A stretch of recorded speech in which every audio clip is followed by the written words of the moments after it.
A Child's Garden by Michael Foreman.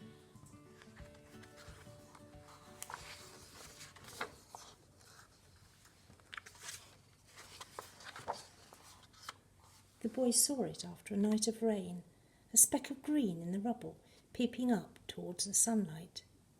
He moved some broken bricks so that nothing would fall and crush the tiny plant.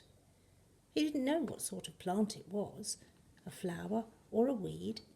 He just knew it would struggle to survive. The boy searched around and found an old can which held a little rainwater. He brought it to the plant. "Drink up," he whispered, "drink up." The sun was climbing in the sky, and the boy gave the plant shade with some old sacking and wire. The boy's world was a place of ruin and rubble, ringed by a fence of barbed wire. In the hot, dry summer, the air was thick with dust. Faraway hills shimmered in the haze. The boy knew that cool streams flowed in those hills. He used to go there with his father, but now the hills were the wrong side of the wire. Over the following weeks he cared for his secret garden. Soon the green tendrils reached to the high barbed wire fence. Now the boy could tell it was a vine, a grapevine. It spread along the fence and gave shade to its own tender roots, which, in turn, sent out more shoots. Birds and butterflies came bringing seeds and pollen on their wings. The garden grew. It was no longer a secret. Friends came to sit in its shade, and it became a playground for the children. Then one day, soldiers came and destroyed everything. They threw the vine in a ditch on the other side of the wire.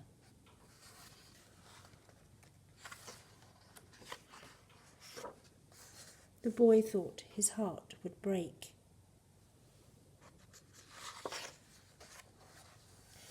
Winter came. The boy and his family shivered in the cold and damp of their ruined home.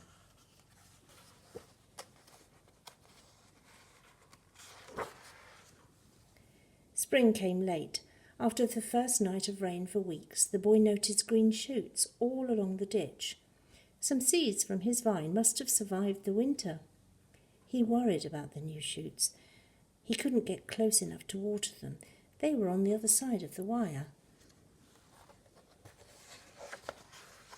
Then one evening he saw a little girl playing by the ditch.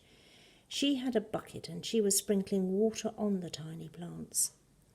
Each evening she returned. The boy hoped the soldiers wouldn't notice, but they didn't seem to mind plants growing on their side of the fence. Then one day the boy saw tiny specks of green peeping from the rubble where his garden had been. "Look," he yelled, "come and see, my vine has come back."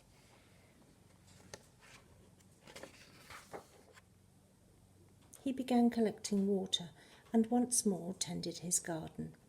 Soon it reached the wire, where it became entwined with the green tendrils from the little girl's side.